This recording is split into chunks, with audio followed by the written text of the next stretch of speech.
Hey guys, Mo Morales. So basically, I had this whole intro done on the GoPro 9, but once I uploaded the file from the memory card to the MacBook Pro and edited the entire video, the intro clip went offline media. If you've used DaVinci Resolve, you may have seen that before. So I've tried all the stuff I normally would try, all the stuff I found on YouTube.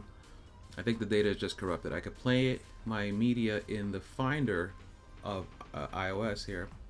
I'm sorry, of Mac OS. I could play it on the Finder, but I can't get it to record, upload back into Resolve. So here's the intro all over again. So basically, all I said in the intro was I took out the X-T3 as well as the X100F because eventually I'm going to sell one of those two. I don't think I need to have three cameras in 2021. I'm not shooting professionally. I'm doing projects for myself as well as enjoying street photography. So my goal today was to take both cameras out with the lenses for the X-T3 and to see ultimately which one would I end up keeping if it came down to it. And spoiler, it was probably going to be the X100F that I would sell because of one little flaw. And if you want to find out what that is, why don't you stay to the end and find out, or skip to the end, whatever you want to do. This is your house. I'm a guest here. So thank you so much for watching. Enjoy the rest of the video. Another advantage about growing up in Hoboken, New Jersey is this is the world famous Erie-Lackawanna train station. This is like the original train station hub. Very important piece of history. Check it out.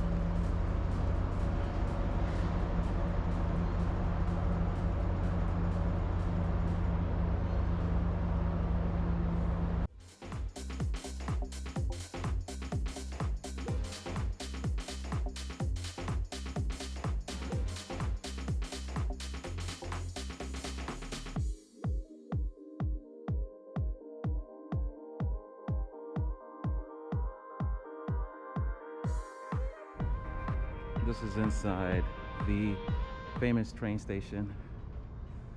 It's completely under construction now and blocked off due to COVID, but this is a beautiful part of history.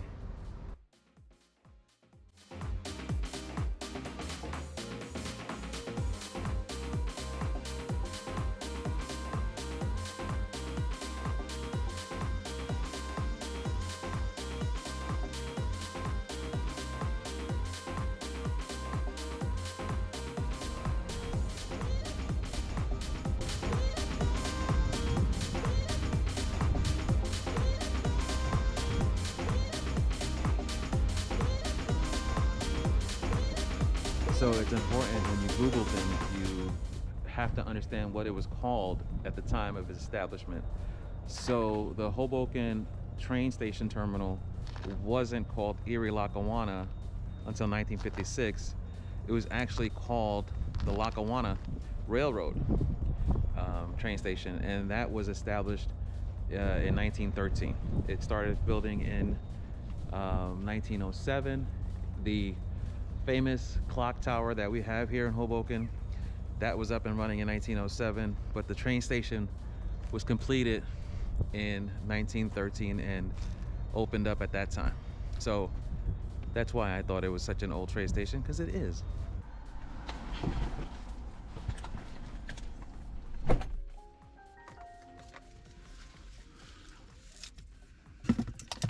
So to recap, comfort wise, they both feel light around the neck. So wearing both of them and this shoulder bag, I didn't feel,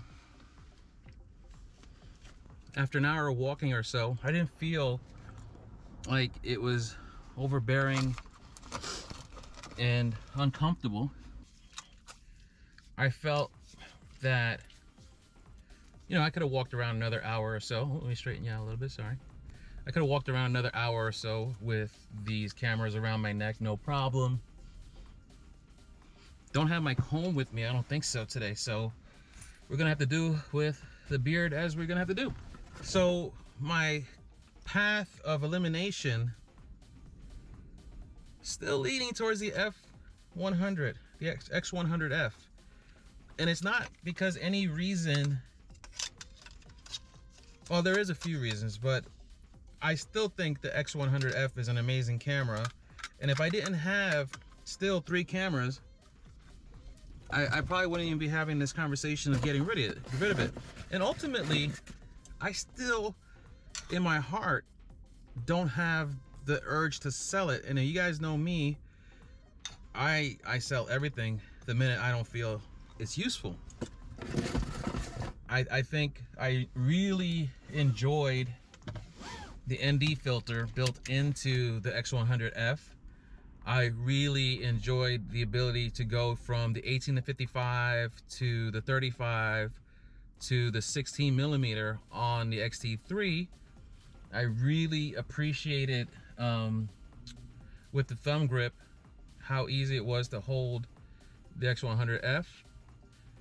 But at the same time, the focus, the grabbing of focus with the XT3 was instant, where every time with the X100F, even with good lighting, it felt mushy, the focus. And the only way I could describe that is when I would hold the focus button, never did it instantly lock.